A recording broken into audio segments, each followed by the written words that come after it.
اور جب موسیٰ نے اپنی قوم کے لوگوں سے کہا کہ اللہ تم کو حکم دیتا ہے کہ ایک بیل ذبح کرو، وہ بولے کیا تم ہم سے ہنسی کرتے ہو؟ موسیٰ نے کہا کہ میں اللہ کی پناہ مانگتا ہوں کہ نادان بنوں۔ انہوں نے کہا کہ اپنے پروردگار سے التجا کیجئے کہ وہ ہمیں یہ بتائے کہ وہ بیل کس طرح کا ہو۔ موسیٰ نے کہا پروردگار فرماتا ہے کہ وہ بیل نہ تو بوڑھا ہو اور نہ بچڑا، بلکہ ان کے درمیان یعنی جوان ہو، سو جیسا تم کو حکم دیا گیا ہے ویسا کرو۔ انہوں نے کہا اپنے پروردگار سے درخواست کیجئے کہ ہم کو یہ بھی بتا دے کہ اس کا رنگ کیسا ہو۔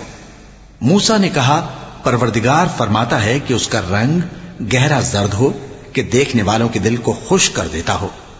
انہوں نے کہا اب کے پروردگار سے پھر درخواست کیجئے کہ ہم کو بتا دے کہ وہ اور کس کس طرح کا ہو، کیونکہ بہت سے بیل ہمیں ایک دوسرے کے مشابہ معلوم ہوتے ہیں، اور اللہ نے چاہا تو ہمیں ٹھیک بات معلوم ہو جائے گی۔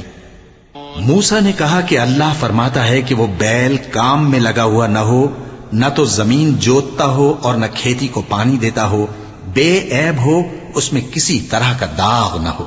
کہنے لگے اب تم نے سب باتیں درست بتا دیں۔ غرض بڑی مشکل سے انہوں نے اس بیل کو ذبح کیا، جبکہ وہ ایسا کرنے والے لگتے نہ تھے۔